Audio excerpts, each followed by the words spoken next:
بسم اللہ الرحمن الرحیم۔ رمضان المبارک کے آخری عشرے میں سورہ واقعہ اور اللہ الصمد کا وظیفہ رزق میں فراوانی اور دولت میں اضافہ ہو جائے گا انشاءاللہ تعالی۔ پورے سال کا رزق ایک ساتھ جمع کر لو۔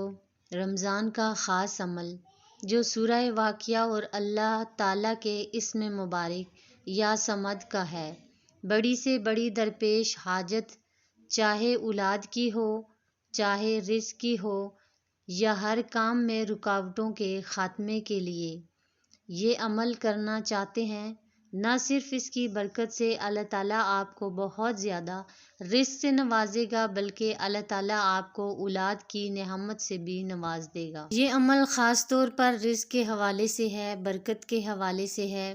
اس کی اتنی فضیلتیں ہیں کہ ایک خاتون نے اس کی فضیلتوں کی وجہ سے، اس کے واقعات کی وجہ سے جب یہ وظیفہ اولاد کے لیے کیا تو اللہ تعالیٰ نے اس کی برکت سے، اس کے پڑھنے کی برکت سے اسے اولاد سے نواز دیا، اور بہت سالوں سے اس کی اولاد نہیں تھی۔ جب سے سورہ واقعہ کی تلاوت کی اور اللہ تعالیٰ کے نام یا صمد کا عمل کیا تو اللہ تعالیٰ نے اولاد کی نعمت سے نواز دیا، اور الحمدللہ بہت سے کرنے والوں کو اللہ تعالیٰ نے نہ صرف رزق سے بلکہ ان سے آنے والی نسلوں کے بھی معاملات جو بگڑے ہوئے تھے، اللہ تعالیٰ نے اس کے کرنے سے سدھار دیے۔ سورہ واقعہ اور اسم مبارک کا خاص وظیفہ ہے۔ حضرت ابن مسعود رضی اللہ عنہ نے روایت کی ہے کہ میں نے رسول اللہ صلی اللہ علیہ وآلہ وسلم سے سنا ہے کہ جو آدمی ہر رات کو سورہ واقعہ پڑھے گا اسے کبھی فاقہ نہیں ہوگا۔ حضرت عبداللہ بن مسعود رضی اللہ عنہ سے روایت ہے کہ انہوں نے حضور اکرم صلی اللہ علیہ وآلہ وسلم سے سنا ہے کہ جو شخص ہر رات سورہ واقعہ اسے کبھی فائدہ نہ ہوگا۔ جو شخص اس عمل کو کرے گا اللہ تعالیٰ کبھی اس کو بھوک افلاس نہ آنے دے گا، اور ظلم سے نجات حاصل ہوگی، مخلوق میں بے نیاز ہو جائے گا۔ وظیفہ شروع کرنے سے پہلے اگر آپ میرے چینل پر نئے ہیں تو چینل کو سبسکرائب کیجیے اور ویڈیو کو لائک کیجیے تاکہ آپ کے لیے میں مزید اسلامی ویڈیو لے کر آ سکوں۔ تو چلتے ہیں آج کے وظیفے کی طرف۔ آپ نے کرنا یہ ہے کہ ایک مرتبہ سورہ واقعہ کی تلاوت کرنی ہے، اور اس کے بعد اول و آخر درود پاک پڑھ کر درمیان میں اللہ تعالیٰ کا اسم مبارک یا صمد 111 مرتبہ ورد کرنا ہے۔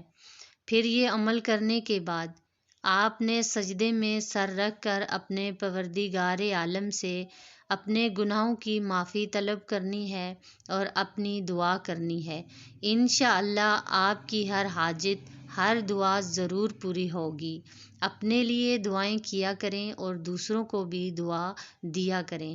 ہو سکتا ہے کہ کسی کے حق میں دعا کرنے سے بھی آپ کا مسئلہ حل ہو جائے، اور اپنے لیے دوسروں سے بھی دعا کروایا کریں، کیا پتہ کسی امین سے آپ کی دعا قبول ہو جائے اور آپ کے حق میں قبولیت کا باعث بن جائے۔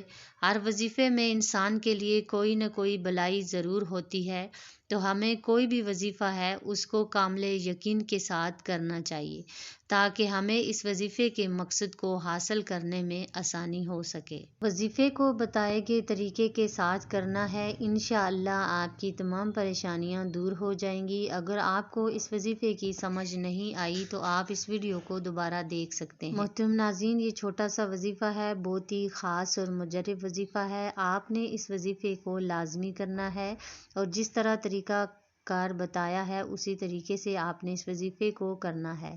تو اب آپ سے گزارش ہے کہ اگر آپ میرے چینل پر نئے ہیں تو چینل کو سبسکرائب کیجیے اور ویڈیو کو لائک کیجیے تاکہ میں آپ کے لیے مزید اسلامی ویڈیو لے کر آ سکوں، اور ساتھ میں لگے بیل آئیکن کو بھی پریس کر دیجیے تاکہ آپ کو ہر ویڈیو کا نوٹیفیکیشن ملتا رہے۔ مجھے دعا میں یاد رکھنا، اپنا بہت سارا خیال رکھنا، اور ملتے ہیں کسی نیکسٹ ویڈیو میں، تب تک کے لیے اللہ حافظ۔